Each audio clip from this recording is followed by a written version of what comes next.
No dia 5 de novembro, ocorrerão as eleições mais antidemocráticas, mais antipovo e mais suspeitas da história de todas as democracias do planeta.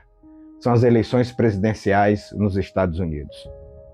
O mecanismo das eleições americanas é baseado em um sistema complexo conhecido como colégio eleitoral, que é altamente contraditório à ideia democrática de um homem, um voto. Nesse sistema, os eleitores de cada estado votam para eleger representantes. São as pessoas que compõem o colégio eleitoral, que, por sua vez, votam diretamente no presidente. A quantidade de eleitores que cada estado possui é proporcional à sua população, mas todos os estados, com exceção de Nebraska e Maine, adotam o sistema "o vencedor leva tudo". Nesse sistema, o candidato que ganha a maioria dos votos populares no estado recebe todos os votos do colégio eleitoral daquele estado. Esse sistema pode, e de fato já ocorreu, permitir que um candidato vença a presidência sem ganhar a maioria dos votos populares nacionais. Eu vou falar hoje de dois casos emblemáticos. Primeiro, o caso de George W. Bush e Al Gore, ocorrido no ano 2000. Em 2000, a eleição entre George W. Bush e Al Gore evidenciou as falhas e fragilidades desse sistema. Gore venceu o voto popular por uma margem de 500 mil votos, mas Bush venceu no colégio eleitoral por apenas 5 votos, depois de uma controversa recontagem na Flórida. Esse processo de recontagem foi interrompido pela Suprema Corte dos Estados Unidos em uma decisão muito dividida, 5-4, que efetivamente acabou dando a vitória a Bush. A decisão judicial gerou suspeitas e polêmicas, com muitos críticos alegando que a intervenção da Suprema Corte foi politicamente motivada, questionando a integridade da eleição. A eleição de 2000 destacou como o colégio eleitoral pode frustrar a vontade popular e deixou uma marca duradoura de desconfiança no processo democrático americano.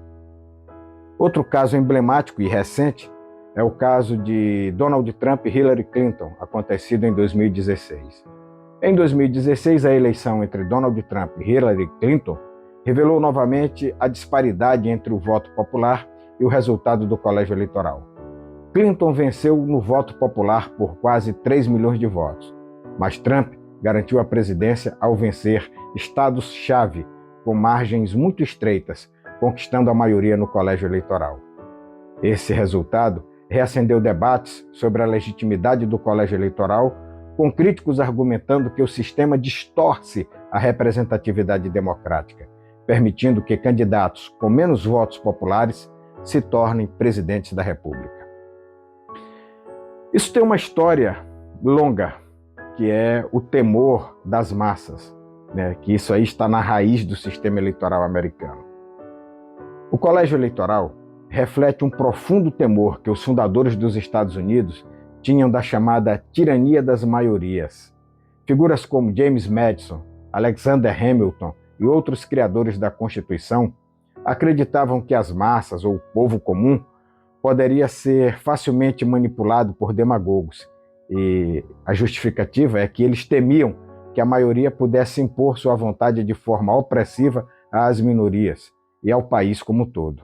A democracia direta para eles era vista como instável e sujeita a impulsos momentâneos. Por isso, o colégio eleitoral foi concebido por esses caras como um mecanismo para filtrar a vontade popular, com a ideia de que um pequeno grupo de eleitores mais informados teria a capacidade de tomar uma decisão ponderada e sensata sobre quem deveria governar o país. O objetivo deles era proteger a República de flutuações imprevisíveis e intempestivas, e também de decisões que poderiam ser tomadas sem a devida reflexão. Esses medos também se manifestaram em outras instituições, como o Senado, que originalmente não era eleito diretamente pelo povo, mas pelos legislativos estaduais. E o processo altamente deliberativo de alteração da Constituição, que também exige uma aprovação de uma supermaioria. Embora essa desconfiança em relação à maioria tenha moldado o do sistema americano, seus críticos atuais argumentam que elimina a própria noção de democracia.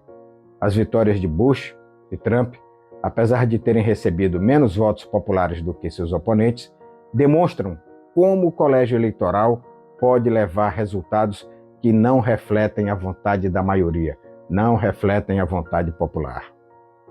Além disso, favorece uma distorção do poder, concentrando a influência de certos estados, considerados como eles chamam lá, swing states, estados indecisos, em detrimento de outros. Assim, candidatos acabam focando suas campanhas nesses poucos estados, deixando de lado grandes partes do país. Outra coisa, o colégio eleitoral reforça a desigualdade de representação, pois eleitores em estados menos populosos têm mais poder proporcional de voto dentro deste colégio eleitoral do que eleitores em estados mais populosos. Como, por exemplo, um voto no Wyoming vale muito mais em termos de representação no colégio eleitoral do que um voto na Califórnia, que é um estado super populoso. Os criadores da democracia americana, ao tentarem evitar o que eles consideravam uma maioria perigosa, acabaram criando um sistema eleitoral que pode, ironicamente, subverter a própria ideia de governo da maioria, de governo do povo, pelo povo e para o povo. As eleições de 2000 e 2016 são exemplos claros de como o colégio eleitoral pode produzir resultados divergentes da vontade popular, levantando questões sobre a legitimidade e a equidade do sistema eleitoral americano. O debate sobre a necessidade de reformar ou abolir o colégio eleitoral continua a ser um tema central nas discussões sobre a democracia dentro dos Estados Unidos. Olha, eu não tenho nada com o que acontece nos Estados Unidos. Problema dos Estados Unidos, os estadunidenses que os resolvam.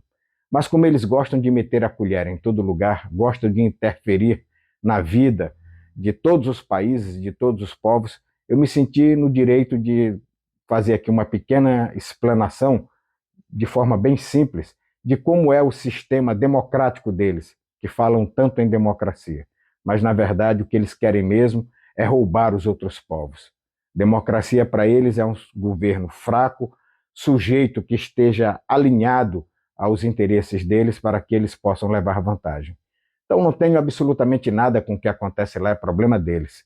Mas como já falei, como eles gostam de se meter em outros locais, é bom esclarecer como é esta democracia norte-americana. Gente, obrigado por terem assistido o vídeo e até o próximo.